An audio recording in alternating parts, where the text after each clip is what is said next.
Bem, gente, vamos aqui para mais um encontro do nosso Vivenciando a Sua Fé.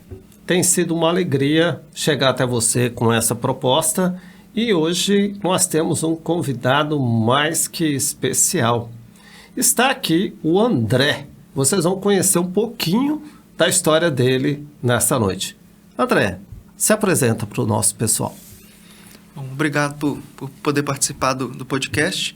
Então, meu nome é André de Assis Nogueira, sou mineiro, sou meio nômade, morei em Ipanema, Minas Gerais, depois Mantena, depois Governador Valadares, depois Belo Horizonte, onde eu fiz faculdade de medicina, depois eu fui para o Acre, fiquei 1 ano no Acre, servi no Exército como médico do Exército, depois 3 anos em Goiânia, fazendo a residência médica em Neurologia, depois Valadares novamente, mais uns 2 anos e meio. E, por fim, aqui em Tangará da Serra. Sou casado com a Jaqueline, pai do Luquinhas e do Samuel. Muito bem. Você está há quanto tempo em Tangará da Serra? Como é que foi a sua chegada aqui? Foi um desafio? Você veio só, né? Que eu me lembro, né? Adaptação, como é que foi a sua história aqui?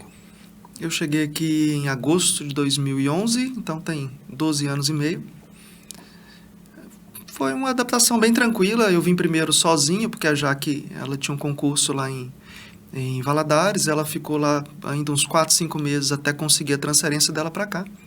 Aí eu fiquei sozinho inicialmente e depois a Jaque veio. A gente se adaptou super bem, a gente gosta bastante aqui de Tangará. E se a gente fosse escolher um lugar para morar, seria Tangará. Que bom, isso é bom, né? Vocês chegaram aqui e não tinham filhos, só chegou vocês dois. Uhum. Os 2 meninos nasceram em Tangará. Em Cuiabá. Em Cuiabá. Isso, os 2 são mato-grossenses. Mudou a vida de vocês? Eu sei que vocês são aventureiros e viajavam, iam para as cachoeiras e tal. A chegada dos meninos gerou algum tipo de mudança na vida de vocês? Nesse sentido, sim, porque a gente não pôde fazer mais esse tipo de passeio, né? Esse tipo de programa. Então, as nossas férias foram um pouquinho diferentes. Mas em 2023, no aniversário da Jaque, a gente já fez um passeio mais com a nossa cara, assim, cachoeira, trilha, e os meninos foram atrás. A ideia é incluí-los nesse tipo de passeio. E como você sabe do Pico da Bandeira, que é um lugar que eu gosto, os meninos já estão doidos para ir, porque eu já falo direto. E aí, quando pede colo, eu falo, lá não vai ter colo. Então, tem que parar de pedir colo para poder fazer os passeios legais. Fizemos uma trilha, né, com o Samuel. Quantos anos que o Samuel tinha quando nós fomos na pousada, né? Devia ter uns 3. 2, 3 anos, né? Isso. E aí ele firme lá na trilha, ele não queria nem ajuda. Andamos numa gruta, por dentro da água, no meio das pedras, e Samuel dá a mão pro papai. Não, eu consigo. Eu consigo, era ótimo, né? André, como é que é a sua agenda? Como é que é o seu dia a dia? Como é que funciona? Você é atleta também, né? Além das múltiplas atividades. Como é que funciona a sua agenda? Que hora mais ou menos acorda? Como é que é a tua correria? Pensando no vivenciar a sua fé, como é que funciona? Tem uma devocional junto com o Jaque? Tem um momento? Quantas vezes por semana? É todo dia? Como é que funciona isso? Bom, eu acordo, dependendo do tanto que eu for correr no dia, né? Então, eu corro umas 4 vezes por semana. Então, eu acordo 5 horas, 4h45 por aí, dou minha corrida, volto para casa, tomo um banho, a gente vai para a clínica, a Jaque e eu. O almoço é bem corrido, mas a gente sempre almoça com as crianças em casa. E aí leva os meninos para a escola, traz os meninos no final da tarde para casa de novo. Às vezes tem futebol à noite, às vezes tem alguma outra programação com os meninos. E sempre antes de dormir a gente faz o nosso período devocional, né? Que é basicamente a leitura da Bíblia e oração. Desde que a gente se casou, em 22 de novembro de 2008, a gente sempre lê a Bíblia juntos, né? O ano todo lê a Bíblia toda, né? Um ano lendo a Bíblia toda. Então dá aí 15, 20 minutos de leitura da Bíblia, os meninos estão incluídos nesse programa. Então, se fizer as contas aí, lendo a Bíblia juntos, já vai para uns 15 anos já. 15 anos. Como é que está a participação dos meninos? Os meninos leem um versículo, já participam, oram? Como é que funciona a participação? Como eles estão aprendendo a ler, eles já estão pedindo para ler junto. Então eu leio um pedaço, a Jaque lê outro, o Luquinhas eu quero ler também. E o Samuel também tá querendo ler um versículo ou outro para participar. Que bonitinho. Você é músico também, né? A relação da música com os meninos têm já notam alguma aptidão, eles já querem alguma coisa, já tem alguma aulinha, ou não é uma coisa que é da rotina deles? Eles fazem aula de musicalização, né? O Luquinhas mais no teclado e o Samuel ainda só musicalização infantil. Não demonstraram nenhum interesse assim grande especificamente por algum instrumento necessariamente, né? Mas eles amam música, estão o tempo todo pedindo, aí quando escolhem a música é sempre aquela música uns 15 dias, até que não quer aquela mais e acham a outra e vai para aquela outra música. Então estão sempre achando, digamos assim, a música do coração deles e sempre querem ouvir aquela mesma música. Bacana. Eles gostam muito de música, né? Então, assim, especialmente na igreja, eles já estão falando em cantar com a gente. Tocar ainda não, mas quando a gente chama, vamos cantar uma música lá, eles já ficam todos animados. Que bacana. Vamos falar da tua profissão. Como é que foi o processo de escolher a medicina lá quantos anos que foi a escolha pelo curso? Não lembro. A gente estava conversando agora, final de ano que eu encontrei com a minha família, né, meus pais, minha mãe falando que desde criança eu falava que ia ser médico. Eu nunca coloquei assim como, esse só serve isso, né? Tanto que antes do vestibular eu fazia questão de ler um livrinho que nem sei se existe mais, que é o Guia do Estudante, que tem várias profissões. Eu lia tudo para ver se tinha alguma outra coisa que me interessaria mais que medicina. Mas, assim, sempre o que eu gostei mais foi medicina. Mesmo sendo muito bom em exatas no ensino médio, eram talvez minhas maiores notas, o que atraía mais meus olhos assim era ler uma matéria, uma curiosidade a respeito de biologia, de corpo humano. Então, isso foi o que sempre eu gostei mais. Como é que foi o processo? Você passou direto, você foi fazer cursinho? Como é que foi a sua história até chegar na faculdade? Eu fiz até o ensino fundamental na escola pública, aí o ensino médio, né, que era o segundo grau, eu fui fazer em Valadares, numa escola um pouco melhor, e aí dali eu já fui direto para a faculdade, para a Universidade Federal de Minas, UFMG. Uhum. Como é que foi esse processo? Deixar a casa, foi morar sozinho, foi morar com alguém, chegar na faculdade, um menino ainda cristão, como é que foi essa sua adaptação na faculdade? Assim, morar fora, eu já morei fora durante o ensino médio, então morar fora na faculdade já não foi, o fato de morar fora, uma novidade grande, né? Mas morar fora tem os obstáculos, né? Tem as dificuldades, amizade que quer te propor alguma coisa, bebida, ir para uma festa, e aí a gente como cristão tem que sempre não, olhar onde você vai entrar, o que você vai aceitar de convite, de proposta. E na faculdade foi nessa tônica também, não pelo fato de morar fora, mas especialmente por estar num ambiente, né, em que você seguir uma religião, você acreditar em Deus é algo visto como antiquado, como quadrado, enfim.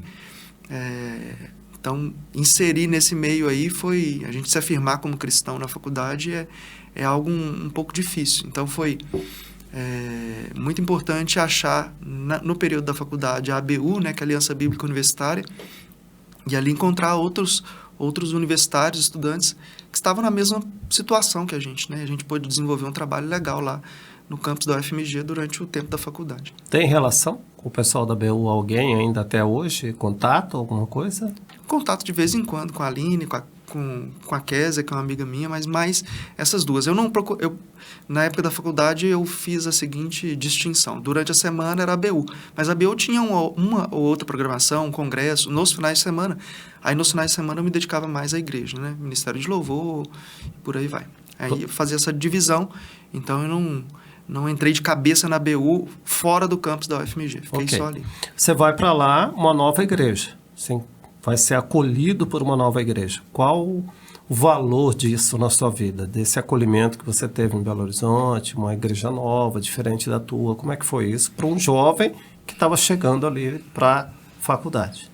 Eu acho que o principal papel da igreja, um dos principais papéis da igreja é se entender como família, né?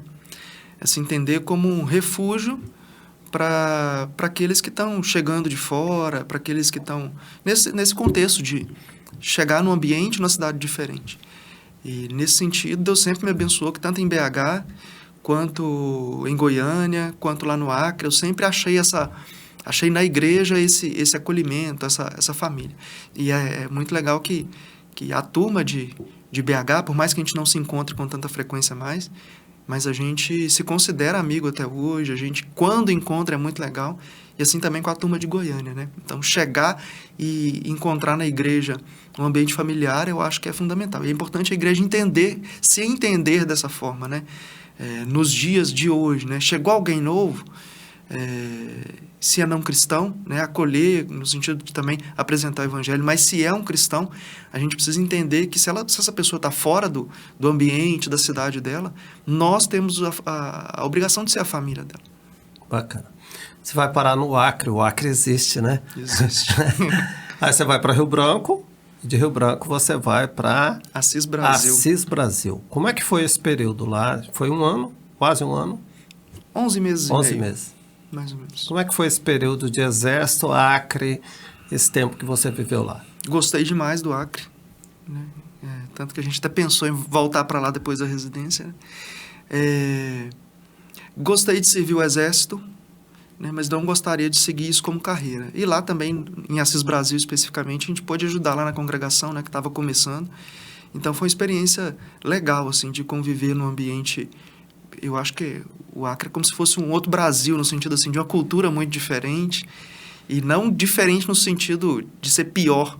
Pelo contrário, eu gostei demais, né? Eu acho que não tem ninguém tão patriota, ninguém que veste tanta camisa do estado, do país. Até hoje não conheci onde isso fosse mais forte do que no Acre. Eu acho que o único estado que eu me lembro que o pessoal canta o hino do estado é o Acre. Eu não vi outro estado que o pessoal tem prazer de cantar o hino do estado, né? E a bandeira do Acre tá para todo canto, né? Tá para todo canto que você anda. Algum perrengue no período de exército, Assis Brasil, alguma coisa que tenha sido muito diferente nesse período da sua vida lá? Mais as missões, né? No meio da floresta, uma lesão jogando futebol, uma costela fraturada. Mas fora isso, nada demais. Ok. Aí vem a neurologia. Por que a escolha da neurologia? Como que isso acontece? Para onde que você vai para fazer a sua residência? Eu sempre gostei muito de investigação, né? De ler livro. Na época de adolescente, jovem, eu lia bastante Agatha Christie.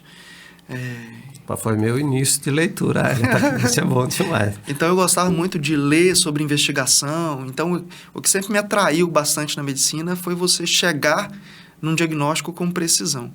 E esse é um desafio frequente na neurologia, né? Você vê um caso diferente e você tem que investigar ali, usar tudo que você tem na mão para chegar no diagnóstico.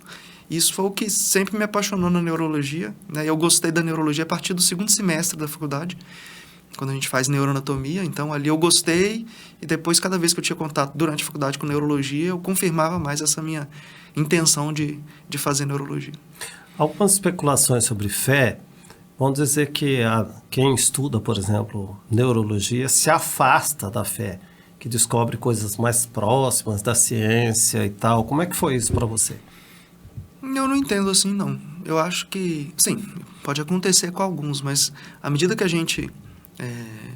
isso, acho que o cristão deve ser assim. À medida que ele entra num ambiente universitário, de pesquisa, e que você vai se aprofundando no meio científico, no conhecimento científico, eu acho que a nossa posição não é negar a existência de Deus ou negar a atuação de Deus. Pelo contrário, é saber da complexidade daquilo que Ele criou, né, e entender o quanto a gente é finito e é limitado para compreender isso tudo, né?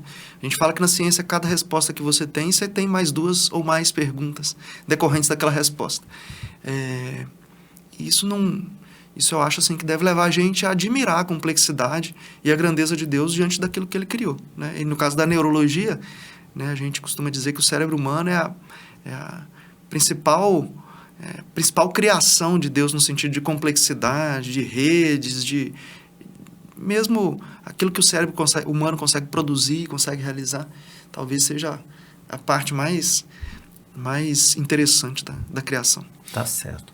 Além disso, você hoje é empresário, né? Vocês têm a clínica, tem que administrar a clínica também, além de fazer a medicina. Como é que é ser empresário nessa área, nessa cidade de Tangará? Como é que vocês lidam com isso? A questão tratando de fé, né? O que a gente precisa fazer, ou a gente se propõe a fazer na clínica, enquanto também fruto, o que a gente produz ali, o que a gente faz ali é fruto de como a gente vive a nossa fé.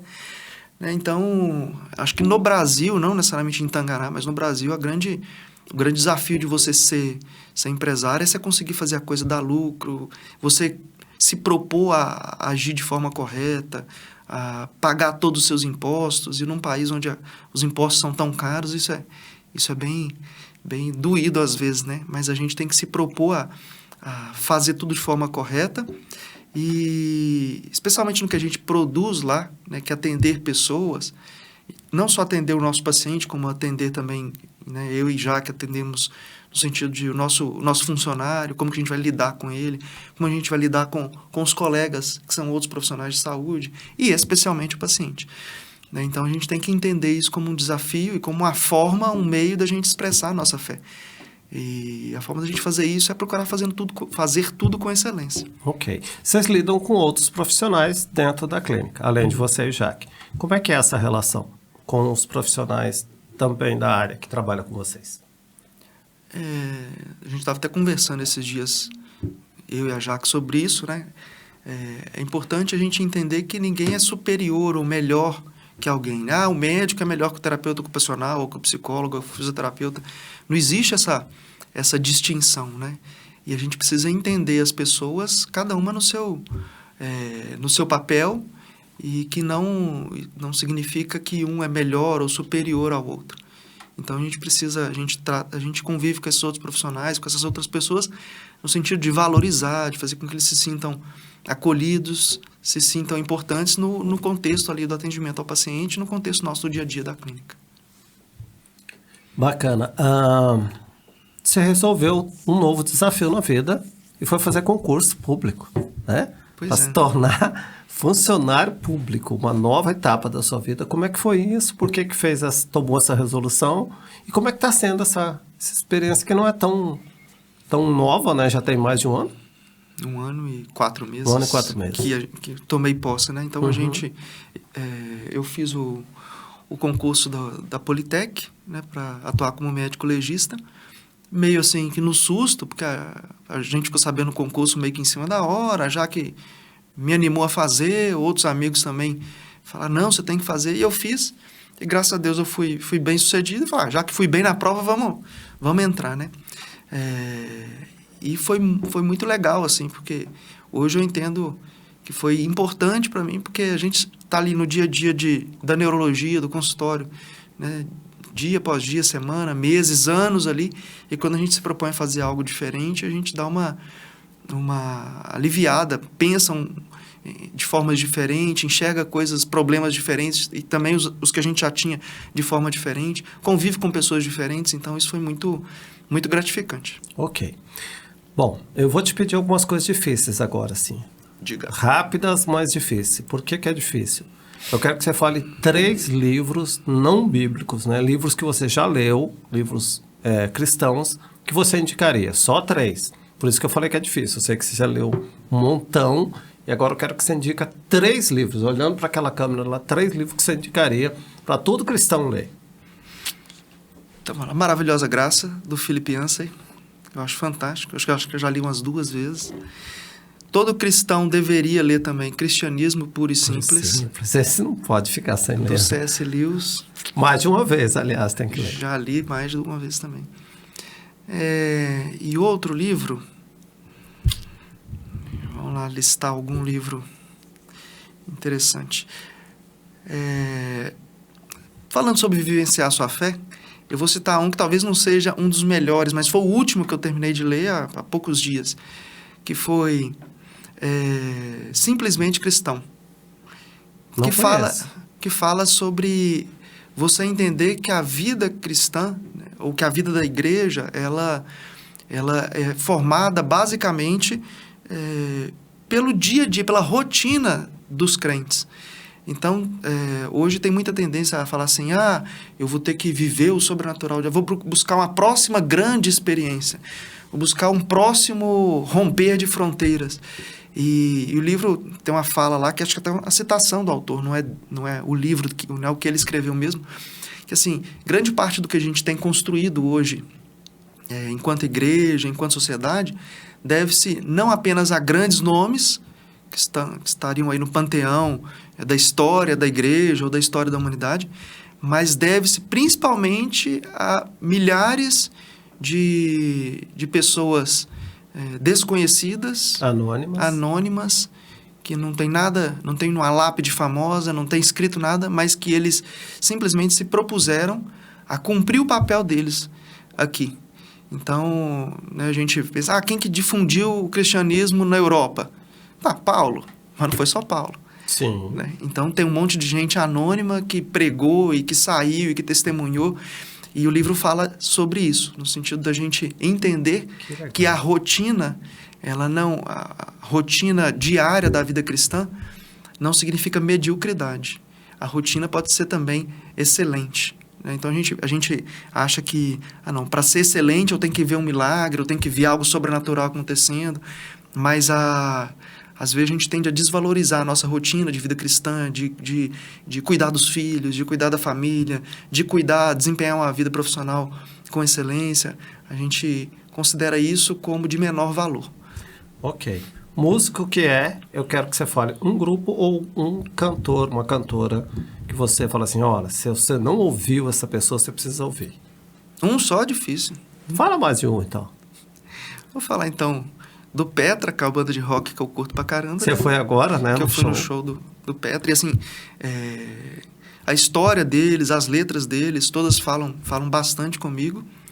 E falar algo bem brasileiro assim, João Alexandre, né? Tem como ser, né? É diferente, né? Que é engraçado que pouca gente... Tem um monte de gente que não conhece o João Alexandre, nem sabe. E o Petra também. Nem o Petra, né? Mas o Petra já é tão velho que é mais comum. O Petra o povo não se lembra. Mas João Alexandre é importantíssimo a gente ouvir e aprender mais, né? Sobre o que ele ensina. Ele tem curso online também de violão, é bem interessante. Bacana. Um livro do Velho e um livro do Novo Testamento. De sua preferência e por quê? Eu vou falar um do Velho e 2 do Novo. Tá bom. Você tá bem rebelde. Não peça um, você fala dois. Do Velho Testamento, que eu gosto demais, assim, é Eclesiastes. É um livro filosófico, é um livro, assim, meio que Salomão escancarando, assim, a realidade da vida humana. Eu costumo falar, assim, que o Eclesiastes você tem que estar bem emocionalmente para você ler, porque senão você piora. Você entra em depressão. Você entra em depressão de ler Eclesiastes. Eu acho interessante Eclesiastes, porque quando a gente vai estudar literatura, tem um período da literatura que é o realismo, né? Uhum. Que é ali no início do século XX, 1900, se eu não me engano, não tenho muita certeza dessas datas, mas é por ali. E quando eu li Eclesiastes, estava estudando literatura, né? Especialmente pro vestibular. Falei, caramba, Eclesiastes parece que é o primeiro exemplar da literatura realista, alguns séculos ou bem mais de 1000 anos antes. Engraçado mais de que ele é 2000 uma poesia, né? Ele é poesia hebraica, né? Sim. Ele não é uma leitura normal, então por isso tem mais... Eu acho mais bonito ainda, porque a poesia hebraica, ela é linda. Sim, né? E não é um livro assim, necessariamente densamente teológico, né? É meio que mais filosófico do que teológico. E acho massa a conclusão de Salomão, né? De tudo que se escreveu, de tudo que experimentei, a suma conheça a Deus. É isso aí. E do Novo Testamento, os livros que eu gosto mais é Romanos, né? Que é talvez não é a principal expressão da nossa fé reformada. Uhum.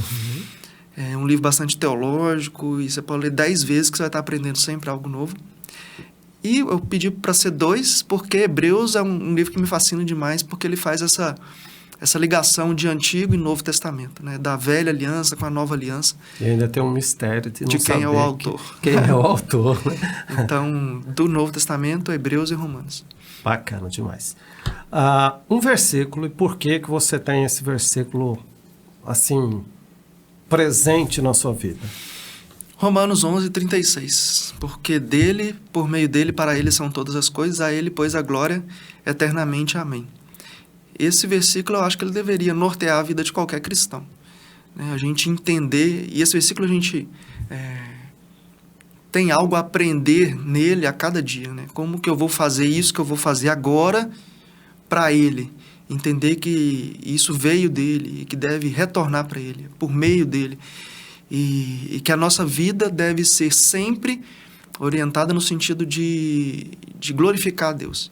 Então esse versículo é algo que ele parece simples, é fácil de decorar, muita gente sabe de cor, mas entender a complexidade, a profundidade disso é algo que a gente vai entender um pouquinho mais a cada dia. Se a gente se propuser a ouvir e pensar nesse propósito de vida, de viver para a glória de Deus. Acho interessante que parece que Paulo está falando de uma outra coisa. Parece que o Espírito chegou ali, ele fez a doxologia, né? Que é essa parte final do... Ele vem falando ali até o capítulo 11 sobre teologia bruta mesmo, né?